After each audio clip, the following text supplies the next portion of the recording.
Olá, bom dia! Que bom que já estamos juntos em mais uma manhã de domingo aqui no programa Em Tuas Mãos. Neste dia especial, Dia das Mães. Amanhã a igreja também celebra Dia de Nossa Senhora de Fátima. Então nós temos motivos de sobra para louvar a Deus, para agradecer a Deus pelas nossas mães e por ter nos deixado a Mãe do Céu como inspiração, como guia, como alguém para ser também o exemplo da maternidade aqui na Terra. Por isso que logo tão cedo eu já quero convidar você para que juntos nós possamos rezar a oração de Nossa Senhora de Fátima, pedindo a ela a intercessão por todas as mães neste dia.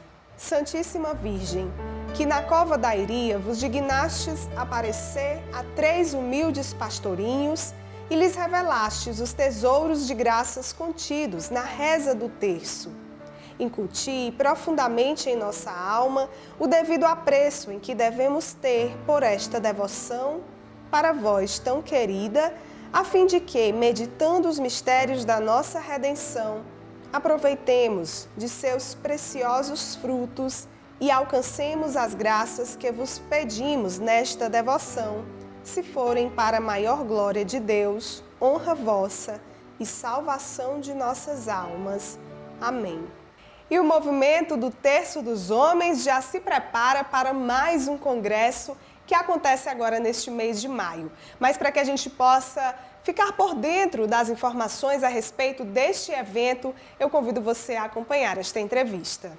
No próximo domingo, dia 19 de maio, vai ser realizado o 2º Congresso Arquidiocesano do Movimento Terço dos Homens Mãe Rainha.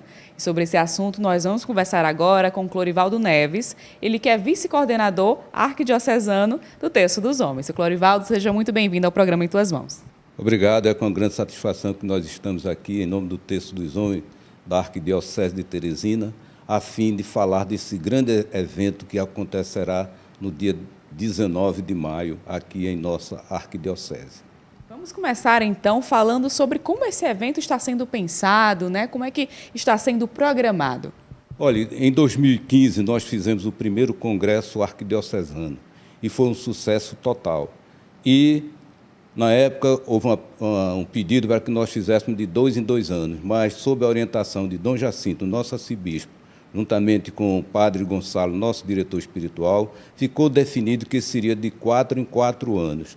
E, o ano passado, no calendário que nós elaboramos a partir de novembro para o ano 2019, nós incluímos já na programação esse grande evento para o mês de maio. E, de lá para cá, nós estamos em intensa atividade nos preparativos para que tudo ocorra bem. E no que diz respeito aos objetivos desse congresso, né, um congresso que reúne todos os grupos do Terço dos Homens da Arquidiocese, quais são os objetivos? O objetivo principal é o encontro de grande amplitude com todos os terços existentes em nossa arquidiocese, nas foranias rurais 1, 2 e 3, nas foranias Norte 1, Norte 2, Centro-Sul 1 e Sul 2, Sudeste e Leste. Ou seja, trazer todos os terços dos homens do mais longínquo do estado do Piauí, que pertence à Arquidiocese de Teresina, para que unamos num grande evento, em um só sentido, uma só palavra, um só objetivo. Em relação à programação, o que é que tem pensado aí de novo? Quais são as novidades? Olha, esse congresso, basicamente, em princípio, nós tínhamos pensado iniciar no sábado, mas por conta de grandes atividades que ocorrerá no dia 18, então nós preferimos fazer apenas no dia 19.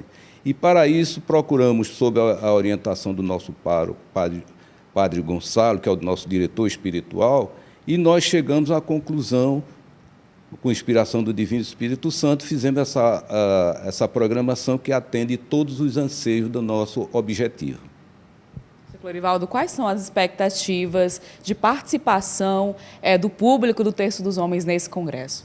Nós estamos motivando, fazendo convite a todas as foranias, a toda a região da Arquidiocese de Teresina, todos os grupos, a fim de que participem. Mas estamos vendo que está assim, um pouco assim, por conta da situação econômica, né? Trazer gente de Pimenteiras, de Lagoa Alegre, lá de União, de Amarante, e outros de Valença, desses lugares mais distantes, tudo envolve gastos. Então, eles estão se desculpando e nós estamos assim meio um pouco na expectativa de que o índice de presente seja bastante inferior ao de 2015. E como é que faz para participar, né? Os participantes têm que fazer alguma inscrição? Sim, nós distribuímos com os nossos ligações forâneas, que é a nossa comissão, nós temos um representante em cada forania. E esses agentes forâneos, ligações forâneas, eles estão responsáveis pela entrega das fichas e procuram paróquias por paróquia, comunidade por comunidade, seja mais longínqua, e envia pedindo para que preencha e entregue o mais rápido possível. E nós aqui estamos também enviando através de Zap, que é do WhatsApp, não é? Para que o comparecimento seja bastante satisfatório. Estamos também enviando, juntamente com a programação, a ficha de inscrição, que é no valor de R$20, que esse valor de R$20 dá direito ao quê? A um lanche, um almoço e também receber pastas e algumas coisas mais. A taxa não é muito abusiva, é uma taxa que está dentro dos padrões do Terço dos Homens, porque nós sabemos que existem pessoas que têm uma condição financeira um pouco abaixo, geralmente são pessoas, encontramos principalmente na zona rural, lavradores, pequenos agricultores, ou pessoas mesmo que têm um comérciozinho. Então, para ele se dispor de R$20 e juntamente com a passagem, é um gasto muito grande. Então, nós tivemos que enxugar plenamente a programação para que satisfaça o interesse nosso com a presença de todos os homens do terço. Nós agradecemos, portanto, a participação do vice-coordenador arquidiocesano do Terço dos Homens, Seu Clorivaldo Neves. Muito obrigada. Nós agradecemos o apoio que vocês estão dando a essa cobertura deste grande evento, porque sem a imprensa, ela é a mola propulsora de todos os grandes movimentos, todos os grandes eventos. Então, faço apenas um convite ao Terço dos Homens, compareçam, famílias, mulheres, incentivem seus maridos a participar do Terço dos Homens, que a vida melhora em todos os sentidos na nossa família. Um testemunho de oferta à vontade de Deus e também a missão que ele apresenta para a família. É justamente sobre isso que nós vamos acompanhar agora o testemunho de Roniel e Laiane no quadro Minha Família, Minha Base. Roniel e Laiane são casados há quase 11 anos. Os dois se conheceram dentro da igreja quando participavam do mesmo grupo, da Paróquia São Paulo, na Forania Norte 2. A gente se conheceu, né, no grupo de acólitos, né, da nossa paróquia. A princípio eu não gostava muito dela porque eu achava que ela queria um pouco ser demais, né? Ela também não gostava do meu jeito de agir, de ser dentro do grupo, mas aí a gente foi criando, né, uma empatia um com o outro, depois fomos, né, se tornando amigos, se tornamos amigos inseparáveis e aí dentro dessa amizade surgiu, né, o amor e aí foi onde nós começamos, né, a dar encaminhamento já ao nosso matrimônio. Depois de 3 meses de namoro e 4 anos de noivado, o casal finalmente selou seu compromisso com Deus através do matrimônio. Eu tive essa vocação para dona de casa mesmo, para ser mãe, sempre foi um sonho meu ser mãe. Então, para mim foi muito fácil, né? A questão do casamento, porque era algo que eu já queria muito, tão tal que eu casei bem cedo, casei com 19 anos com ele, e todo mundo se perguntava por que casando tão jovem, mas como já era algo que eu queria, né? Eu acredito que sim, que é minha vocação, sim, ser esposa e ser mãe. Então, para mim foi muito fácil, né? Sou muito feliz e muito satisfeita com a decisão. O testemunho nosso, em todos os lugares que nós somos chamados a dar testemunho de casado, de família, né, é muito forte, tão forte que o pessoal não para de chegar a convite para nós darmos, né, palestras, formações. E assim, a princípio, eu, diferentemente dela, que tinha um sonho já desde criança de casar, eu, pelo contrário, eu ainda não tinha identificado a minha vocação. Então, tal que no início eu ainda quis ser padre, né, a convite de um padre amigo meu, ainda participei das reuniões vocacionais, né? Mas só que vi que não era a minha vocação ser sacerdote, saí e aí foi onde a gente se conheceu, nesse intervalo que a gente se conheceu. E aí a gente criando amizade, eu fui tendo um olhar diferente para ela e vi que o matrimônio ali estava me chamando muito forte naquele momento, né?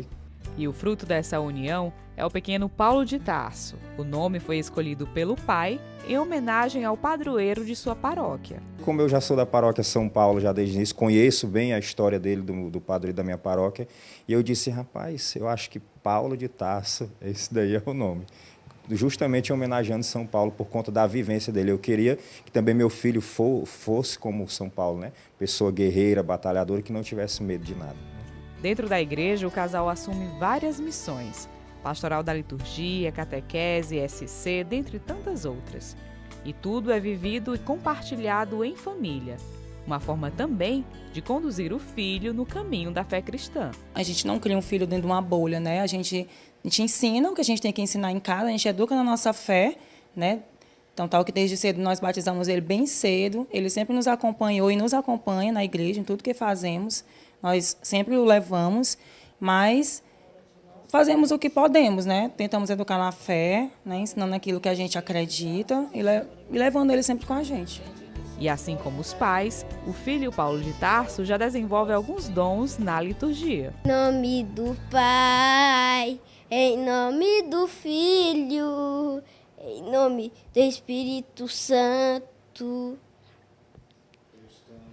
Aqui. E com o desejo de se doar mais na missão de evangelização, Roniel é candidato ao diaconato permanente. Depois que a gente casou, a gente passou um tempo e eu, vendo ainda que eu podia contribuir a mais, né, na missão da igreja, eu fui chamado primeiramente para participar de um curso de formação para ministro da palavra, né, assim que surgiu aqui na Arquidiocese. Aí participei do primeiro curso de formação em 2012 e comecei a pregar a palavra, fazer a celebração da palavra em algumas comunidades e paróquias.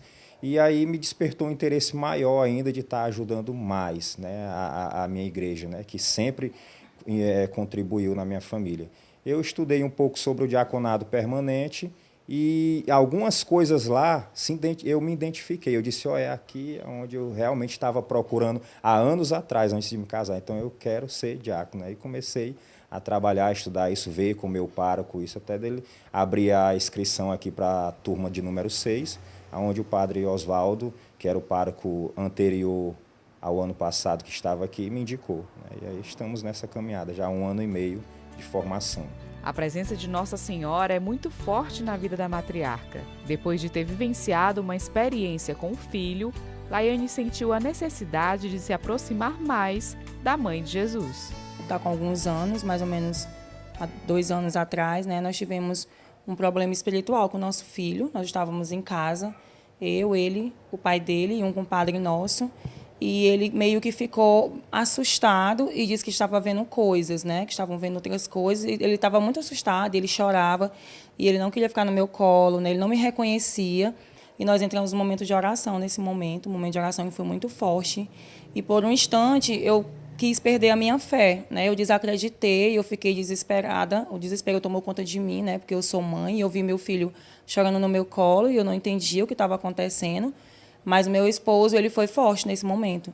E ele disse, acredita, ele pegou na minha mão e disse, acredita, a gente vai rezar junto, e nós conseguimos superar isso. E foi através da intercessão de Nossa Senhora que nós conseguimos libertar nosso filho desse mal. E assim, conciliando a rotina profissional, familiar e os afazeres da igreja, eles sempre estão unidos em oração, testemunhando o amor de Deus em suas vidas. Minha família é minha base. E neste Dia das Mães, nós queremos apresentar para você, no quadro Bons Conselhos, a importância do papel da mãe na transmissão da fé aos filhos. E o programa Em Tuas Mãos de hoje recebe a catequista Yara Macedo, ela que é mãe de 2 filhas. E nós vamos conversar justamente sobre o papel da mãe na formação cristã dos filhos. Yara, seja muito bem-vinda ao programa Em Tuas Mãos. Obrigada, é um prazer, né? É um enorme prazer estar aqui. Espero responder à expectativa de vocês e poder ser luz, né? No caminho de mãe. Para começar, vamos falar qual a importância dessa figura materna na formação, na educação cristã dos filhos.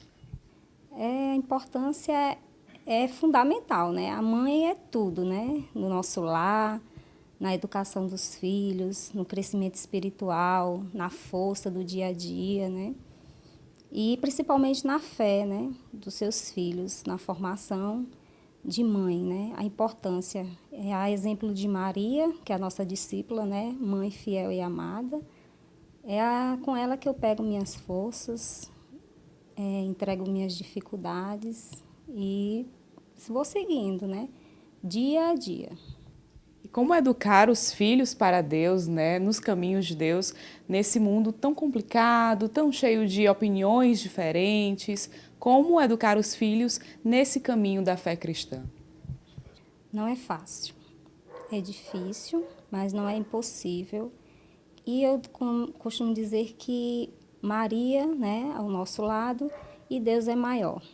Eu tenho muita fé e eu sempre entrego minhas filhas nas mãos de Maria, né? Todos os anos eu coloco o meu branco, né? Mas não assim, eu tenho aquele costume de dizer que toda mãe, todos os dias a gente tem dificuldades com os filhos, né? Todos os dias nós temos uma batalha a vencer com os seus filhos. Então, eu preciso de Maria todos os dias, né? Então, o mês de maio eu entrego a Maria, minhas filhas. E é assim que eu vou vivendo, eu vou dando o meu exemplo de mãe, eu vou dando o meu exemplo e vou sendo forte com elas na hora das respostas, firmes nas respostas com ela, procuro manter minha fé. Nas perguntas eu procuro ter entendimento e dar a minha resposta sempre firme, né, num crescimento de fé e não deixar abalar jamais a minha casa. E como ajudar os filhos a, desde pequeno, ter esse entendimento de procurar servir a Deus, buscar servir a Deus? Eu acho que é a disciplina, o seu exemplo, né, o amor, principalmente, né, você se mostrar dar amor, cada dia você dando seu amor, e mesmo que eles passem a questionar, que eles são muito inteligentes, né? Eles são muito críticos, né? E aí eu sou bem amorosa, respondo minhas perguntas com amor, com carinho, e procuro me fazer discípula, né? Mostrando meu exemplo, indo para a minha missa todos os domingos, mesmo às vezes sozinha, que a gente vai, né? Não obrigo, né? Eu só digo assim, cada um dá o seu tantinho que merece a Deus. Eu dou o meu coração, né? Então, vocês dêem o coração de vocês para Deus, né? Então, assim, elas vão... Quando eu olho, está todo mundo arrumado para ir para a missa, né? Mês de maio, às vezes, começa o terço aqui em casa. Quando eu olho, eu começo a rezar sozinha. Mas depois eu noto que eles começam a ficar do meu lado e meio da novena, no final, já está todo mundo junto. Quando a gente iniciou aqui as orações, que foi uma vez que eu me confessava com o Dom Celso, né? E aí ele perguntou assim, que hora do dia você tira para orar com sua família? E aí eu parei para pensar, né? Eu disse, meu Deus, qual é o horário? Então eu disse assim, pois eu vou botar um horário. E aí todos os domingos, né, a gente almoça junto, porque devido à correria da semana, não dava certo. Então, todos os domingos a gente se reúne, a gente reza, a gente tem aquele almoço partilhado e tudo. No início era aquele sorriso, aquela brincadeira, um sorria para um lado, sabe? Hoje em dia, não. Hoje em dia, quando eu chego, que eu sou catequista, né, do Crisma, quando eu chego do meu encontro, às vezes eu chego uma hora, já estou com fome, aí eles, a gente estava te esperando para rezar, mamãe. Então, quer dizer, isso para mim é uma felicidade, é um maior presente, né, que Deus me deu. De saber que eu sou sendo exemplo e mesmo nas dificuldades a gente vai vencendo. E em sua experiência como catequista, como mãe, quais foram as principais dificuldades, né? Você já até se adiantou, falou algumas, mas quais foram aquelas dificuldades e como você conseguiu superá-las? Dificuldade, como eu digo sempre, né? Todos os dias a gente tem uma dificuldade, a gente vai vencendo a batalha dia a dia, né? É muito fácil, assim, às vezes eu estou lá, eu sou catequista, né, com crisma, com jovens, e trazer, às vezes eu chego muito triste, assim, do meu Deus, será que eu consigo catequizar lá fora e aqui dentro de casa é mais difícil, né? É mais difícil, mas às vezes eu vejo o crescimento de fé nas minhas filhas no momento em que elas têm uma dificuldade com os amigos na hora do perdão, né? Eu vejo que elas sabem perdoar, eu vejo que na hora da missa ela tem aquele respeito de saber que tem um horário de ir para a missa, de saber a importância de almoçar a família junto, da importância à família, de pedir uma bênção para a mãe, a benção pai, a benção avó, né? Que ainda é muito importante na nossa família de hoje. E, assim, ser catequista para mim, assim, foi só soma, né? Somou na minha vida. Eu, às vezes, trabalho muito, né, aqui em casa, mas, às vezes, eu costumo dizer, quando eu chego no domingo, que eu vejo aquela penca de roupa, às vezes, para a gente engomar, eu engomo na maior felicidade, porque servir a Deus, assim, é uma honra, assim, é maravilhoso de ver o sorriso no rosto dos catequistas, dos jovens, de você ser sal e luz, né, para a vida deles. E minhas filhas têm só orgulho, né? Eu costumo dizer que eu sou luz para minhas filhas, né? E espero que elas me tenham como seu exemplo, né, na vida de catequista. E de que modo o exemplo de entrega total de Nossa Senhora, né, se faz presente, se faz atual nos nossos dias? Tudo por Jesus, nada sem Maria, né? Maria na minha vida é meu exemplo, é meu guia, é ela que cuida dos meus pensamentos. Eu casei muito nova, só tinha 17 anos, né? Então, quando eu comecei a estudar Mariologia, eu me apaixonei, assim, de saber que ela foi mãe também tão cedo e sobre ser exemplo na sua família, né? Sobre amar seus filhos. E é assim que eu vivo, amando, dando amor às minhas filhas, sendo exemplo de Maria, né? E se fazendo igreja, né? Dando exemplo, que ela é que é a discípula fiel e amada. Eu sigo Nossa Senhora aqui na nossa casa, no nosso lar, no nosso dia a dia, na nossa vida. É ela que nos conduz ao nosso Senhor Jesus Cristo. Nós agradecemos, portanto, a presença da catequista e mãe Yara Macedo aqui conosco, esclarecendo alguns pontos sobre a importância do papel da mãe na formação cristã dos filhos. Yara, muito obrigada. Prazer é todo meu, fico muito feliz e espero ter contribuído, né, com o nosso encontro do Dia das Mães. Um feliz Dia das Mães a todas as mães, a toda a família que tem um almoço maravilhoso, que rezem, façam uma oração junto com sua família, que peça a Maria que esse ano seja maravilhoso e que venha só graças na vida da gente. Nós agora vamos exibir uma reportagem especial que apresenta como que os filhos espirituais das consagradas, das religiosas, despertam nelas o dom da maternidade. Irmã Raimunda Rocha é consagrada da Congregação das Irmãs dos Pobres de Santa Catarina de Sena. Judete Matias é consagrada na Comunidade de Vida da Shalom. Além de dedicarem suas vidas em prol da evangelização, elas também exercem a maternidade como aspecto da vocação religiosa. É através dessas consagradas que Deus confia os filhos espirituais. A irmã Raimunda Rocha, pelo carisma da sua congregação, trabalha diretamente com adolescentes grávidas em situação de vulnerabilidade. Ela relata sobre a relação entre a sua vocação e o sentimento materno envolvido. E nós somos consagradas, nós somos chamadas, e a nossa congregação, né, como fundadora Madre Savina, ela nos deixou essa maior relíquia, né, que é de seguir com esse coração materno, nós como consagradas, chamadas a dar continuidade. E o que é se consagrar e manter essa maternidade com o outro? Nós temos a maternidade espiritual, que é o quê? Se transforma na maneira de como eu me aproximo do outro, a minha maneira de viver a afetividade, a maneira de como eu acolho o outro. Isso é viver a nossa maternidade. Da mesma forma, a missionária consagrada Judete Matias vive essa maternidade espiritual como uma resposta ao chamado de Cristo. Minha vocação, né, essa consagração a Cristo, o esposo, e a maternidade espiritual é onde concretizamos este amor, né, esta responsabilidade, né. ser mãe espiritual é é viver esse concreto do amor a Deus, né? É viver essa concretitude do amor a Deus. Então, consumar a minha vocação é exatamente viver essa responsabilidade a Deus, sendo mãe, vivendo, cuidando das almas, né? E gerar esses filhos para Deus. Né? Nessa maternidade é gerado filhos para Deus. E aí é onde está a nossa alegria, né? As consagradas destacam que, como mães, elas também sentem os desafios da maternidade espiritual. Cada trabalho, cada missão é um desafio. E aqui é um desafio, mas um desafio que nos leva a uma vida de doação, de entrega.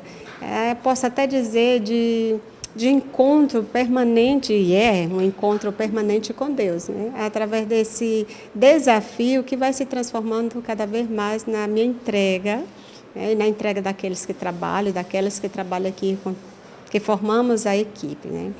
E esse de acolher essas jovens, estar aqui com elas, isso gratifica muito, porque o outro está a pessoa de Jesus. E está na pessoa de Jesus, eu vou me realizando também naquilo que eu faço. E procuro fazer com amor, com alegria. Os pais, às vezes a gente ouve os pais, eu conheço meu filho. As mães dizem muito, as mães biológicas dizem isso, né? Eu conheço meu filho, o pai, a mãe diz isso. Mas a gente, de fato, conhece mesmo quando a gente conhece Deus. Porque eu diria que conhecer o filho verdadeiramente é quando a gente conhece Deus. Porque nós estamos no coração de Deus. Então, quando a gente reza, o desafio é esse, é entrar no coração dessas pessoas. Mas nós entramos no coração dela através do coração de Deus. E, ao mesmo tempo, é um desafio, mas, ao mesmo tempo, isso é uma grande graça que a gente experimenta. Irmã Raimunda Rocha e missionária Judete, religiosas consagradas, mães espirituais, felizes e realizadas com a vocação. É a minha vida, né? Eu acho que não tem sentido uma consagração se não for para o outro. Não tem sentido uma consagração se não for para acompanhar pessoas, para ver pessoas nascer para Deus, né? Eu sou alagoana, deixei tudo, há 15 anos estou em missão, né? Já passei por alguns estados. Mas a nossa alegria não tem outra a não ser ver pessoas nascendo para Deus. Os filhos que Deus... Na verdade, os filhos que Deus nos dá não são nossos filhos. São filhos de Deus, primeiramente. A gente vai fazendo essa experiência dessa filiação de Deus. E porque são filhos de Deus, se tornam nossos filhos, porque é Ele que nos dá. A Missa da Misericórdia, celebrada pelo Padre Newton Pereira, é um momento de fé que reúne muitos fiéis da Arquidiocese de Teresina. É o que você acompanha agora nesta reportagem especial. A fé e a devoção a Jesus misericordioso permanece firme entre os fiéis que comparecem todas as quartas-feiras à Missa da Misericórdia. Agora, em um novo endereço, a Paróquia São Cristóvão, na Forania Leste, é quem abraça essa celebração que já virou tradição entre os teresinenses. Para o pároco Padre Newton Pereira, a experiência nessa nova casa continua surpreendendo. É impressionante, não é, que num primeiro momento me parecia que seria muito difícil, né? Primeiro por uma realidade diferente, um espaço diferente. Mas, de fato, essa missa, essa transição tem se dado assim de uma forma muito tranquila, onde, de fato, as pessoas abraçaram, não é? Porque eu comecei a entender, a partir da transição, que a misericórdia, essa missa, não tem um espaço. Ela está, não é, onde está a equipe, o padre, onde Jesus misericordioso vai, a comunidade está indo atrás, independentemente de lugar. Eu acho que se hoje mandar essa missa para qualquer outro lugar, ela vai continuar do mesmo jeito, porque ela criou uma espiritualidade própria, né? As pessoas se sentem tocadas por todo esse processo que acontece dentro da missa. Desde que a Missa da Misericórdia passou a ser celebrada na Paróquia São Cristóvão, a celebração atrai novos fiéis, como é o caso de Paulo Furtado, que se sentiu chamado por Deus para retornar à igreja. Eu estava me sentindo meio afastado da igreja e eu estava precisando retornar, ter esse encontro com o nosso Senhor. E a partir desse encontro, eu imediatamente passei a sentir o retorno. A partir do primeiro encontro que eu estive aqui, eu só posso te testemunhar isso, que eu senti o retorno imediato. Enquanto uns chegam pela primeira vez, outros já participam desde a época em que a missa era celebrada na Igreja da Santíssima Trindade, no bairro Primavera. Como destaca Dona Maria da Cruz. Ela mora no bairro Itaperu, na zona norte de Teresina, mas sempre que possível participa da Missa da Misericórdia na Paróquia São Cristóvão. A graça muito boa que recebi com o filho meu. E A minha filha também, que ela estava grávida, né? Eu pedi a Nossa Senhora um bom parto e ela teve o neném dia da Virgem de Fátima, 13 de maio. Foi uma bênção para mim e muito maravilhoso. Quem nunca vê, a missa é bom vir, viu? Porque quando a gente vem, mesmo que a gente tenha algum problema, quando a gente vai embora, a gente vai tão leve. A Missa da Misericórdia é celebrada ao ar livre, portanto, é necessário toda uma infraestrutura para a comodidade dos fiéis. E toda a organização fica por conta de uma equipe de apoio com mais de 100 voluntários, como ressalta Silvia Azevedo. A gente não conhecia o local, né? Mas Deus prepara. A gente teve uma ambientação na primeira missa e a gente viu que podia melhorar. A gente mudou só de espaço, de um lado para o outro. E esse espaço abrange várias pessoas, um número muito grande, voltado para o altar, porque é na praça, é uma missa aberta, mas próxima da igreja, para não perder essa espiritualidade. Então, o local é todo montado. Nós começamos 8 horas da manhã, com término até meia-noite, 11h30, meia-noite, a gente está com tudo pronto, todos os objetos, cadeiras, tudo guardado, tudo organizado e praça limpas. Um desses voluntários é Carlos Brandão. Logo cedo, ele já está à disposição para ajudar na organização do local para a Santa Missa. E faz isso com gratidão a Deus. É uma felicidade que eu não sei nem ter palavra para falar. É ótimo. Aqui só tem uma amizade aqui abençoada. E mais ainda conquistando ainda. Você chega aqui desde de manhã cedo. Me conta um pouco da sua rotina no dia de quarta-feira. De quarta-feira eu chego aqui, acordo 6 horas da manhã, 7 horas já estou aqui batendo na porta para tomar menos um cafezinho e começo.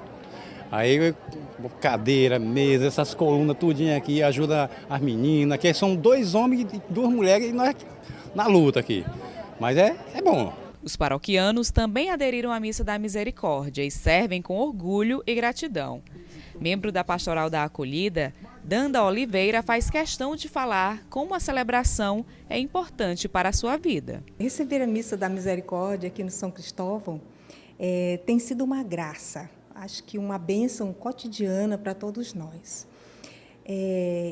A gente reconhece a Missa da Misericórdia como uma pauta que já está na agenda do teresinense, que está na agenda do piauiense, do nordestino e já saiu por aí afora, né? Imagina o que é o impacto disso aqui no nosso bairro, receber o Padre Newton, né, com a Missa da Misericórdia.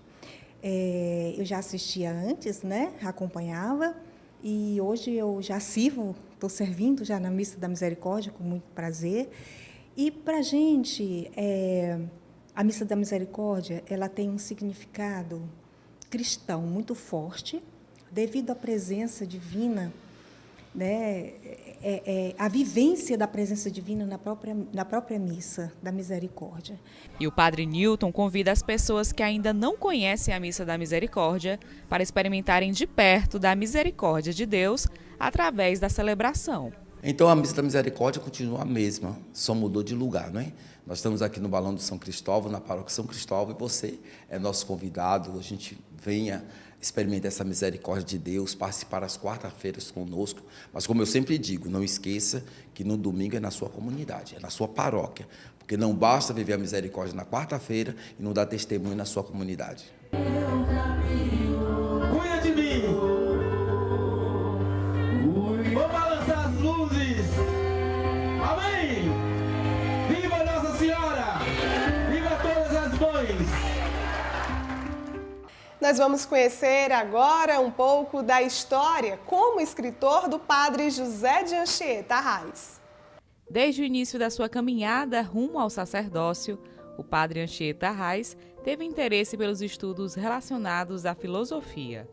Além das exigências acadêmicas que a própria formação sacerdotal possui, o padre optou por se aprofundar mais no universo filosófico, buscando especializações. Olha, na minha caminhada sacerdotal, o estudo ocupa assim, um espaço central. Em primeiro lugar, porque nós que desejamos ser sacerdotes, temos que estar atualizados para que a gente possa confrontar as realidades cotidianas. Depois faz parte da própria caminhada sacerdotal os estudos. Nós não vamos ser sacerdotes ou padres sem que antes tenha todo um percurso de estudo que anteceda a nossa ordenação. E mesmo após esse momento de preparação para o sacerdócio, eu sempre me dediquei aos estudos, porque eu acho que é interessante para nós estarmos à altura dos tempos em que nós vivemos.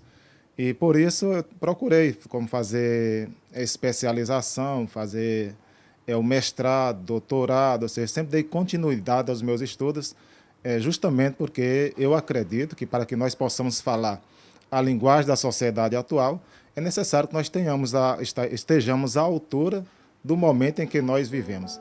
E o desejo de externar um pouco de suas experiências e estudos acadêmicos se materializou através de 2 livros publicados. Nós que pensamos, e filosofia nos leva a pensar, é lógico que a gente tem ideias que, ao nosso ver, é interessante para o mundo e é interessante também para que outras pessoas possam ter acesso a estas ideias. Então, escrever é colocar no papel aquilo que nós pensamos, aquilo que nós imaginamos que, se o mundo compreendesse, talvez o mundo fosse melhor. O primeiro livro publicado foi Poder Soberano e Violência, que traz uma reflexão sobre biopolítica. O segundo livro é intitulado A Bioética em Diálogo com a Biopolítica, temas que, como o próprio nome sugere, estão diretamente relacionados à vida. A bioética é um tema interessante porque fala da ética da vida. E, sobretudo, para nós no Brasil, que somos um país jovem, um país de jovens, é necessário que esses valores sejam sempre ressaltados para que a população, para que as pessoas possam entender o que é a vida, mas não só a vida enquanto uma existência qualquer, mas uma vida enquanto ela é circuncidada pelos valores. E a bioética, ela traz todos os questionamentos, tanto da vida nascente como da vida morrente, ou seja, a vida que está no seu princípio, a vida que passa pelos hospitais, a vida que chega o momento do seu fim. E por isso o meu interesse pela bioética é justamente para trazer à juventude, às pessoas que formam ideias, os valores da vida. E é através desses estudos e a produção dos livros que Padre Anchieta se sente realizado com o seu trabalho. Uma realização que nos vem sobretudo pelaquela possibilidade que nós temos de levar as nossas ideias, nossa forma de pensar, a outras pessoas que estão mais distantes de nós. Especialmente quando, na minha reflexão, se faz uma reflexão sobre a vida e os valores. Então, para mim, isso é importante. Uma coisa que eu tenho sempre lutado é pelas questões sociais, da justiça social. E entre essas questões de justiça social, a vida deve estar no centro daquilo que nós buscamos como justiça social. O lançamento do livro A Bioética em Diálogo com a Biopolítica vai ser realizado na próxima sexta-feira, dia 17 de maio, às 7 horas da noite, na livraria Entre Livros, em Teresina.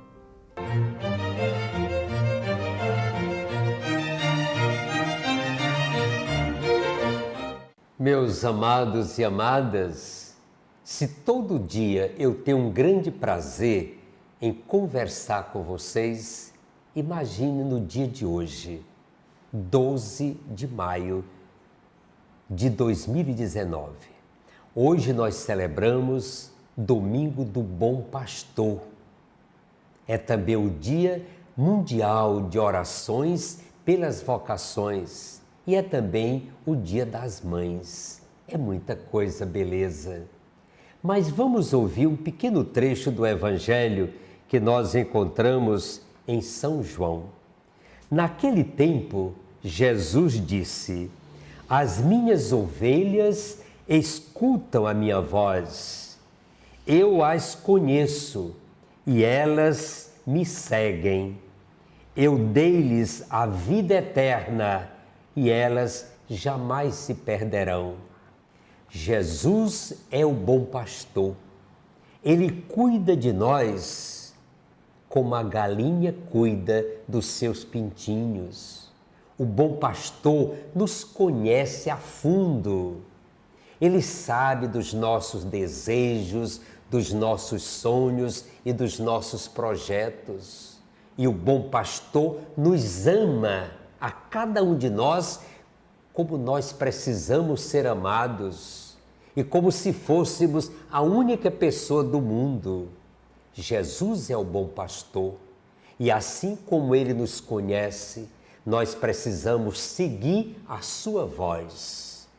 Jesus continua a nos falar pela Sagrada Escritura, pelos acontecimentos da história, pelo magistério da Santa Igreja. Ouçamos o bom pastor, e se nós escutamos o bom pastor e seguimos a sua voz, nós iremos ao porto seguro. E hoje também é o dia de rezarmos pelas vocações sacerdotais e religiosas. Foi o próprio bom pastor que diz: pedi ao Senhor da messe que mande operários para a sua messe. Nós precisamos de pastores e de pastores santos para levar a palavra de Deus, para nos confortar, para nos ungir, para celebrar os sacramentos. Rezemos para que Deus nos mande santos pastores, dignos ministros para a nossa igreja.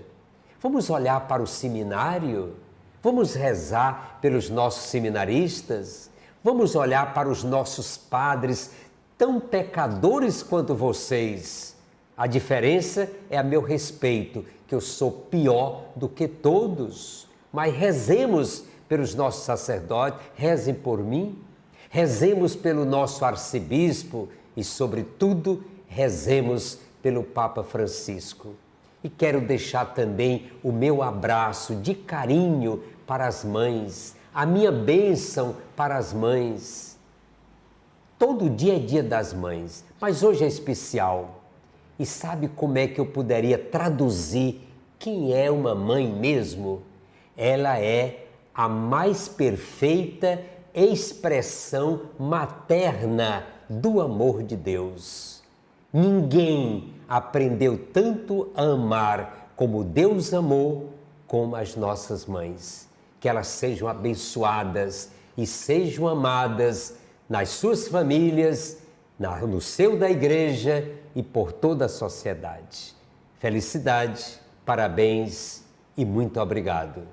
E por hoje é só, mas antes de encerrar o programa, eu quero desejar um feliz Dia das Mães para todas as mamães que acompanham o programa Em Tuas Mãos, mas de modo bem particular eu quero aqui deixar toda a minha gratidão a Deus pela minha mãe, que a exemplo de Nossa Senhora me acompanha, me aconselha, reza por mim. Então, minha prece especial hoje, como em todos os dias, é para minha mãe, como você confere aí no vídeo, uma fotinha dela, Dona Lídia. Um beijo, mãe, que Deus possa abençoar cada vez mais a sua vida. A você que nos acompanha, um abençoado dia e a gente se encontra no próximo domingo com mais Em Tuas Mãos.